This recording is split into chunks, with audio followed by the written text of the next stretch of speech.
lakini inawezekana wakati mwingine tunashindwa kujua aina ya vita tunayopigana nayo, au inawezekana tunamjua adui lakini hatujui njia ambazo adui anatumia kupigana na sisi. Lakini sisi wakati mwingine tunashindwa kufahamu ya kwamba kuna vita ambayo inakuja imeanzia rohoni, lakini inakuja kwa njia ya mwili. Amen? Wangapi wananielewa hapo? Yaani ni vita ambayo imetengenezwa kwenye ufalme wa roho, lakini inapokuja kwako inakuwa ni vita ya nini? Ya kimwili. Yaani mapambano unayopambana nayo sio ya kiroho, ni ya nini? Mtu akikupiga kibao, jamani, hajakupiga rohoni, amekupiga. Hiyo ni vita ambayo wewe unaiona ni ya kimwili na unahisi kama huyu mtu tunaweza tukashikana. Hapo si unaamini kabisa huyu tunawezana. Ninyi wote tutakubaliana. Kuna watu wanaamini watu waliookoka ni wavivu. Wangapi wanaamini hiyo? Fundisho kabisa kwamba jamani, watu waliookoka usiwape kazi ni wavivu. Wangapi wamesikia hiyo? Wangapi wamesikia? Na pia kuna wahubiri wakubwa kabisa wakiwa madhabahuni wamesema kabisa, jamani, ni bora kufanya kazi na mtu wa mataifa kuliko kufanya na nani?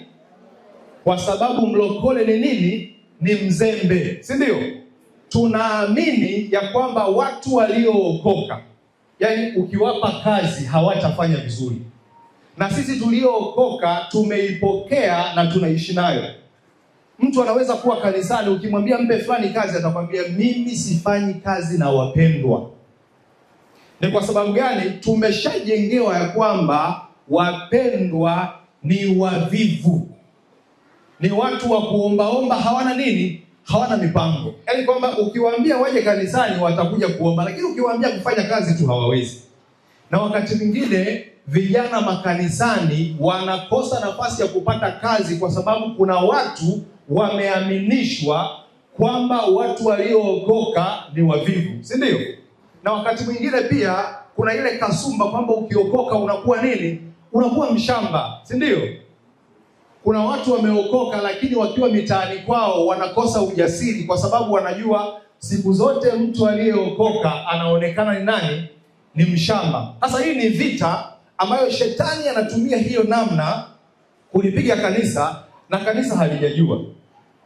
Ndio maana kuna wahubiri wanakuja na wao wanakazia hapo hapo, wanasema kwamba ukweli ni bora kufanya kazi na watu wa mataifa.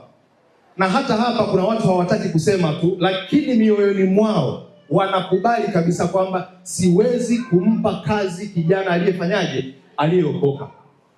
Na sisi tunaona hayo ni maneno ya nini? Ya kawaida. Lakini hilo sio neno la kawaida.